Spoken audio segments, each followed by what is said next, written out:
سلامونه او نیکې هیلې بیا هم استاد حکمت الله پوپل ستاسو په درانه چوپړ کې حاضر شوی یم. موږ د ساده عددو جمع عملیه وویله چې تاسو به څنګه ساده عددونه په خپل منځ کې سره جمع کوئ، د هغوی ډولونه د هغوی تعریف مې تاسو ته تشریح کوي.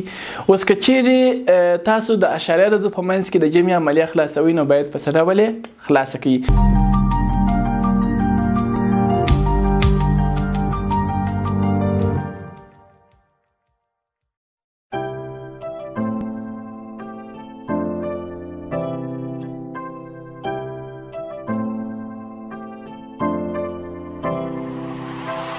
ګورئ که چیرې تاسو د اشاریه عددو په منځ کې جمع خلاصوئ، زموږ عنوان چې دی اشاریې جمع کول. کله چې د اشاریه عددونو په منځ کې د جمع عملیه خلاصو باید په څه ډول د جمع عملیه خلاصه کړو. داسې مثلا یو سوال دی 201.53 جمع کړئ له 40.05 سره. تاسو دغه اشاریه لرونکي عددونه په خپل منځ کې څه ډول جمع کوئ؟ د ساده عدد جمع خو مو سره په خلاص، اوس د اشاریه عدد جمع تاسو باید څه ډول خلاصه کړئ؟ د اشاریه عدد جمع کولو لپاره اوله خبره دا ده چې اشاریه باید تر اشاریه لاندې ولیکل شي. مثلا غواړئ چې دا دوه عدد جمع کړئ، تاسو به ولیکئ چې 201.34.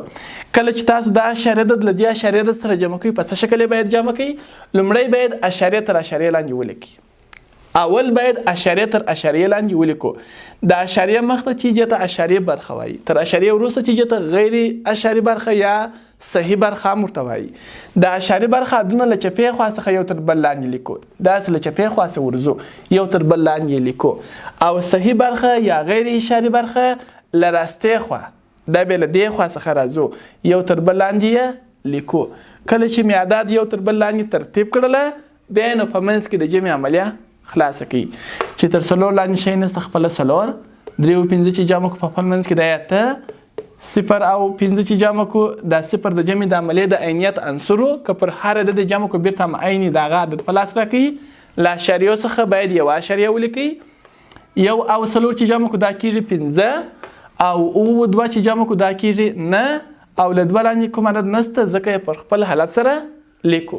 تاسو به اشاریه په دغه ډول سره جمع کوئ. مثلا یو بل عدد دی، تاسو غواړئ مثلا 200.52 جمع کړئ له 21.05 جمع کړئ له 4.4 سره. دغه اشاریه رقمونه په خپل منځ کې جمع کړئ. څه ډول باید اشاریه رقمونه په خپل منځ کې جمع کړئ؟ په دې شکل سره 200.52 اول اشاریه تر اشاریه لاندې باید ولیکل سي. اشاریه برخه باید د کومې خوا ولیکل سي؟ له چپې خوا څخه، داسې له چپې خوا څخه، له دې خوا څخه داسې ورځو، مګر غیر اشاریه بیا له راستې خوا څخه. د دې هم اول اشاریه تر اشاریه لاندې باید ولیکل سي. اشاریه برخه چې ده باید له چپې خوا څخه ولیکل سي، تر اشاریه وروسته ده هغه باید له راستې خوا ولیکل سي. بیا نو د دې په منځ کې د جمع عملیه خلاصوو. له 2 لاندې کوم عدد نسته خپله باید 2 ولیکل سي. او 5 چې جمع کو 9 جمع 5 دا کېږي 12.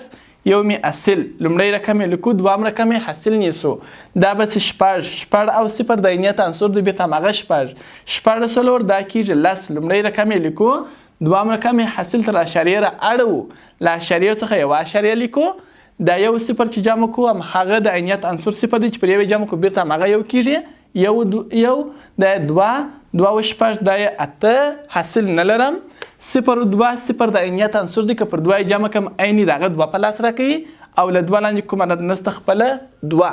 نو د دغه اشاریه رقمونو د جمع حاصل چې دی 228.022 دا د دې د جمع حاصل دی. او ستاسو چې فکر وي د اشاریه عدد ویل به په دا ډول کوي 200.52 خلک به درته وایي چې ولې داسې نه وایي 200.502 ځکه دا 502 نسو ویلی چې دا اشاري برخه ده. اشر په عربي ژبه کې لسو ته وایي. اشاري برخه د لسو یو برخه، د لسو یو برخه. نو کله د لسو موږ غټ ویلی سو چې 502 د اشر برخه د لسو یو برخه خو باید لسو کوچنی وي. معنا اوس که دا 2 نه وایي 50 مې هم نسو ویلی ځکه دا اشاري برخه. اشاري برخه خو باید د لسو کوچنی، نو د 50 خو چې تر لس غټ ویل داسې باید ووایي. په هر یو رقمي تر لسو کوچنی دی یعنی 15 اوه 2 داسې باید ووایي ځکه دا اشاري برخه ده. اشر برخه یعنی د لس یو برخه، د لس یو برخه باید د لس کوچنی ویل سي ځکه په یو رقمي سره وایم. ځکه که چیرې په 2 رقمي یا په 3 رقمي ټول یو ځای ووایي تر لسو غټ ویل کیږي. اشاري برخه هیڅ کله باید د لس غټ ونه ویل سي. نو په دا خاطر یې 15 اوه 2 وایو. مننه. دا و د اشاریه اعدادو جمع.